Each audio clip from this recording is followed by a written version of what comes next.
Hi, everybody, and welcome back to the Ascension Playground. This is your friend Ursie. Wow, March 2025. We're here. We're now in this moment of, yes, planetary parades, Venus retrograde. What is going on with all the solar flares and the Schumann resonance frequencies? Well, on a soul level, we know that if you're listening to this, we're aware that we signed up to be here now. And so, in this now moment, if you're ready to play this game of understanding where your support is coming from in a cosmic, galactic, starlight support, I'm ready to offer a free natal starlight report that's based on the great work of Bernadette Brady. She's an astrologer who looked at what the ancient Egyptians were talking about when they used the term, what are the stars that were rising and setting on the moment that you incarnated? That is your birth moment. It's like this snapshot was done and a cosmic portrait was created for you, all with agreement with your star and soul families. So, knowing now in 2025, as we're on this kind of bumpy, transitionary, the energies are really ratcheting up, who's there to help you? And then part of that is knowing thyself. So, as an artist, a painter, looking at portraiture, not just from the form, but more intrinsically from the energy, and then looking at, well, where am I from and who's there to help me, is a very basic way of saying, okay, let's play this game. And so, the introduction, if you've never heard of Bernadette Brady and her work with the fixed stars, she has some incredible books that I reference all the time. But in this game, I'm going to keep it very specific, a Starlight Report. In this month of March 2025, if you're receiving this message, I'm happy to gift the first 33 people, one per email, to let you know what it is that the star that was rising and setting. These are the energetics that are available to you on a soul level. So let me just share with you. The reason why I think this is so important is because in this now moment,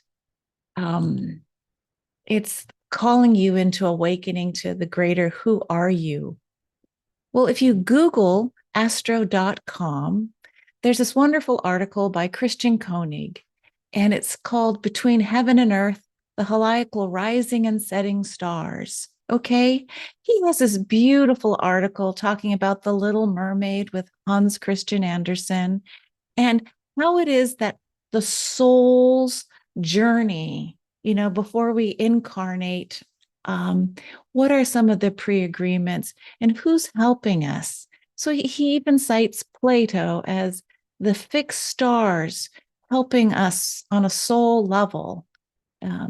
He goes into more the astrology, the psychology, and the stars. What is star phasing?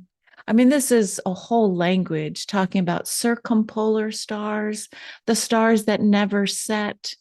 Let me stop sharing for a minute. So the information is available. And if you're listening to this, wouldn't you just like to play that game of, okay, working with what's called visual astrology?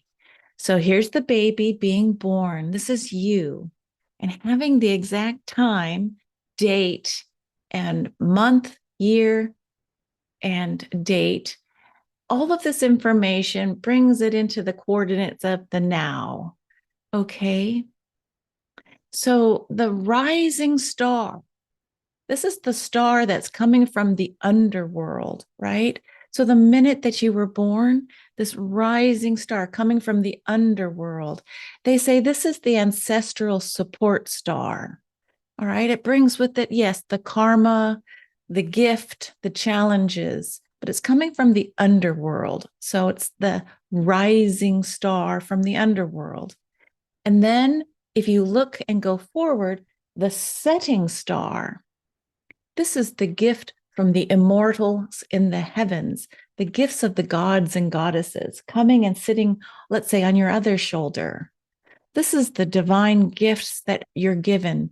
So let's say the rising star is the challenge with the ancestors trying to integrate that cosmic energy, those lessons. But we always bring with us these gifts. And so, what is it, these two stars that sit on your shoulders?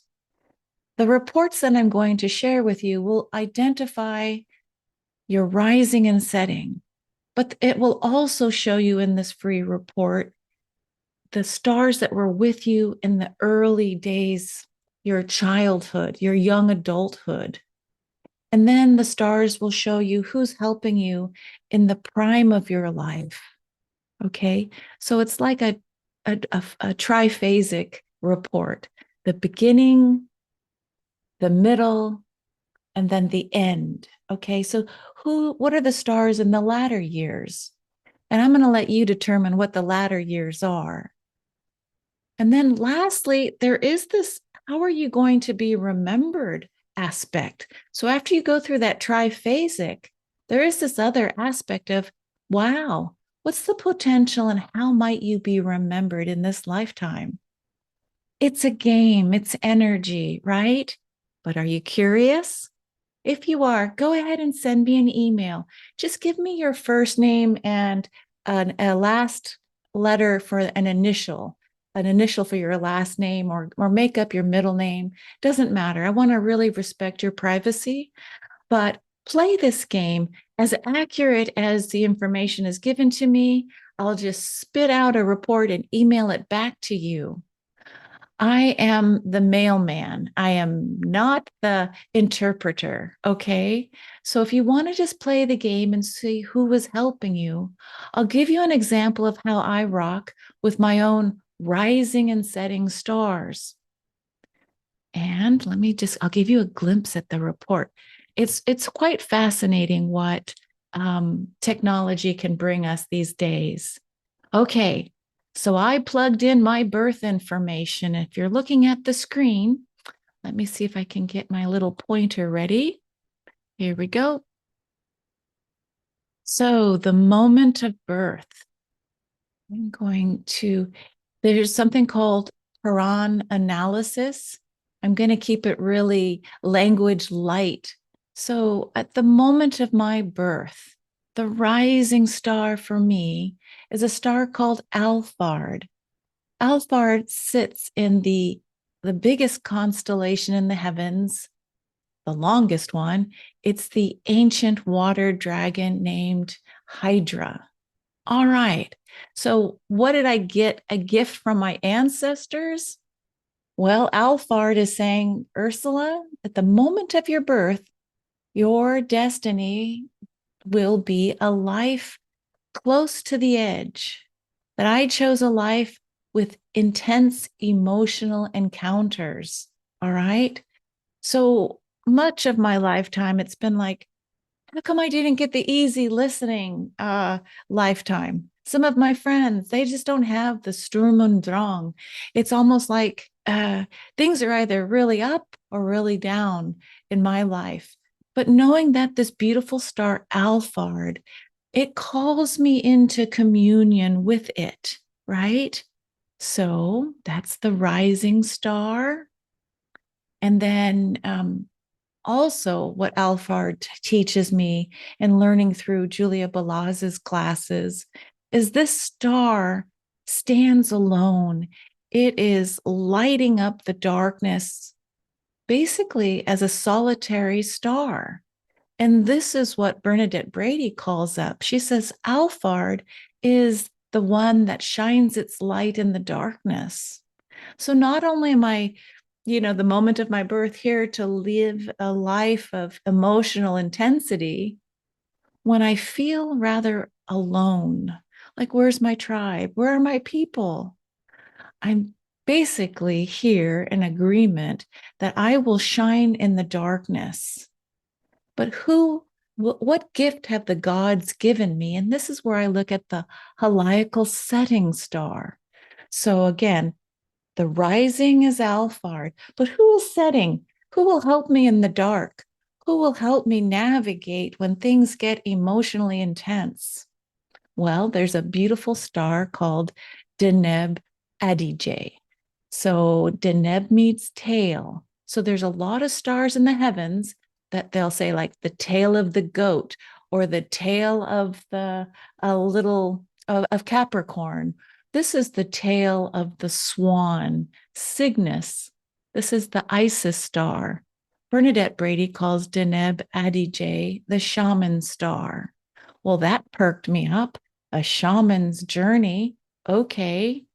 Well, here it is. What's the meaning of the setting star for me that was setting 65 minutes, 38 seconds before the next sunrise was Deneb Adige, to seek the hero's journey, a desire to become aware. And if the first 33 people want to see how this goes, I hit report, I hit natal, and it gives me this information. And it's rather extensive. This report will tell you from the moment of birth how Bernadette came up with this information, working again with the ancient Egyptians, Babylonian time frame of how they looked up at the stars, they saw the stories, and they felt into the energy. All right, so here's Alphard, the heart of the serpent. So the placement on Hydra is key. There's other stars in this constellation, many of them. But if it's the heart of the serpent, it's for me to understand what is the alchemical wisdom of the heart of the snake, intensity, emotional encounters. I also know that in human design, I am an emotional projector. So, this idea of the emotions coming up. In the destiny cards, I know that I am a jack of clubs. I'm here to gather information, right? I love to learn at a high level to really sort through how do we take this knowledge and move it forward. So, gifting reports for those who are open to it is, is wonderful. It's when there's a crack and you say, okay, I don't understand. What's that word heliacal mean? What is it? What is this idea of Alphard, the heart of the serpent? But if you play with the idea of fairy tale and the energetics of Hans Christian Andersen, there is meaning to the myth. It's all about energy. I'll share with you. Here's how the next one. Here's Deneb Adige, the shaman star. It gives me more information, right? So, what does it say about the gift I received from the gods? It's coming from the immortals. So, we don't have to just lock into Zeus and the Greek and Roman gods and goddesses, but it's this idea of the immortality.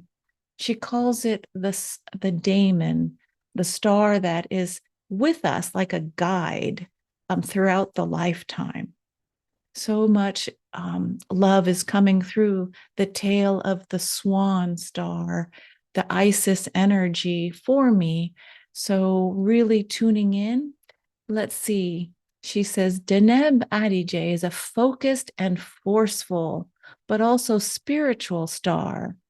The Egyptians saw this star as the exit of the birth canal of Nut, the great starry sky goddess.